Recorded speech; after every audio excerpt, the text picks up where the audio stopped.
Ontem, por 6 votos a 5, o STF decidiu não aceitar o pedido de habeas corpus do Lula. E o que isso significa, na verdade?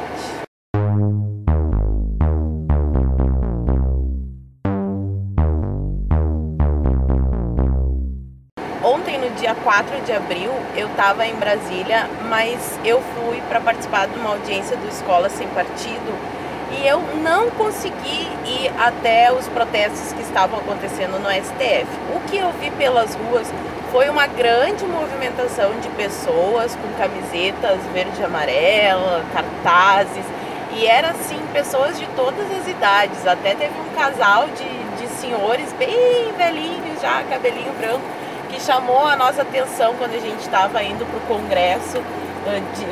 Eles estavam com aquelas vuvuzela e as camisetas da seleção para participar dos protestos. Tá. A votação entrou madrugada dentro. Eu cheguei em Porto Alegre de volta, era quase meia-noite, e eu peguei ainda em casa o voto da Carmen Lúcia, da presidente. Estava polêmica, o advogado pedindo para que ela não votasse, e daí ela abriu a votação para ver se ela ia votar. É meio louco, mas é isso mesmo que aconteceu. E no fim, como a gente sabia, ela, como já era esperado, né, ela votou por não conceder o habeas corpus ao Lula. Então, qual é a expectativa? Agora o Lula vai ser preso. Só que não. Lembra quando começou essa história do habeas corpus e a julgamento, que eu fiz um vídeo e eu dei o exemplo daqueles ratos de laboratório que ficam correndo numa roda atrás do queijo?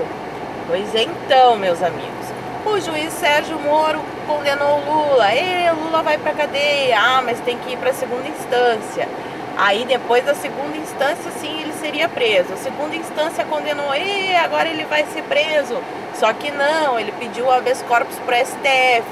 O STF achou que estava muito tarde para votar aquela matéria, decidiu empurrar para o dia 4 de abril e ontem decidiu que não vai dar o habeas corpus pro Lula. Mais uma vez, a população comemora, o Lula vai ser preso. Só que não! Agora ele pode entrar com o tal de embargo do embargo.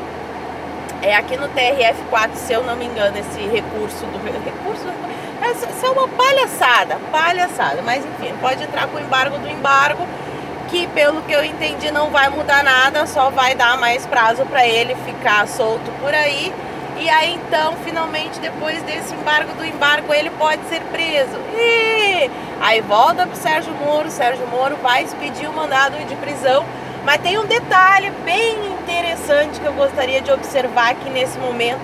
Vocês notaram, por acaso, assim, que essa caravana do Lula, ela tá sendo uma caravana da fronteira? Casualmente, assim, ele resolveu fazer campanha na fronteira. Então, o que pode acontecer agora? Pode acontecer dele fugir. É uma possibilidade, eu não duvido disso. E também pode acontecer dele ser preso. Vai ficar preso 12 anos? Não, isso não vai acontecer. Tire o seu cavalinho da chuva. Sinto decepcionar, magoar teu coraçãozinho. Mas caso o Lula seja preso, em primeiro lugar, ele não vai ir para uma cela comum. Ele tem direito a não ir para uma cela comum? Não. Ele não tem estudo, e não tem nada de especial, a não ser que ele já foi o presidente do Brasil, o que, na minha opinião, deveria agravar a pena e não amenizar. Mas, como a gente sabe, esses presos do colarinho branco acabam conseguindo algumas regalias. Já vi até fotos aí pela internet de celas que são melhores do que a minha casa. Provavelmente o Lula vai para uma cela sim.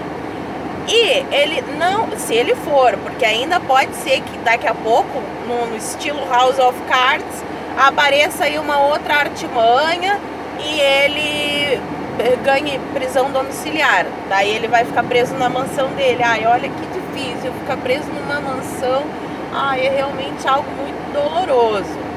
Mas se ele for para o presídio, pouco tempo depois ele pode ainda receber esse benefício da prisão domiciliar. Tem os atenuantes, tem 500 mil recursos, porque a gente vive no país da impunidade. E o que é interessante, que eu acho esses filósofos assim, tão sábios, tipo Leandro Espírito atual, que eles ficam dizendo que quem furou a fila na escola não pode reclamar da corrupção em Brasília. Mas não é assim que funciona, é justamente o contrário. Justamente por não ter nenhum tipo de punição para esse pessoal do colarinho branco, esses magnatas, porque o Lula não é pobre, sinto informar para as pessoas aí que acham que o Lula é um operário, não é, ele é um homem milionário. Então, o fato dessas pessoas não irem para a cadeia é que mostra a impunidade e incentiva cada vez mais a criminalidade no nosso país, que já tem índices alarmantes. Embora não sejam só eles que não vão para a cadeia, né? Hoje em dia no Brasil, para ir para a cadeia é uma coisa meio difícil. Vocês devem estar aí dizendo, ai, mas a Paula só reclama de tudo, ela é muito pessimista. Eu não sou pessimista, eu acredito que as coisas possam melhorar, eu espero que as coisas melhorem. Aliás, é por isso também que eu faço os vídeos, para ver se de repente mais gente acorda. Mas eu não acredito numa solução vinda da política e dos políticos, eu acho que vocês também não deveriam acreditar nisso. A solução, meus amigos, vai vir da guerra cultural. Cada vez tenham mais debates, que cada vez mais pessoas expressem as suas ideias, que cada vez mais pessoas corram atrás do conhecimento. É isso que vai mudar. Não é educação na escola, como dizem muitas pessoas. A solução para o Brasil é educação, temos que investir mais na educação. Não é a escola.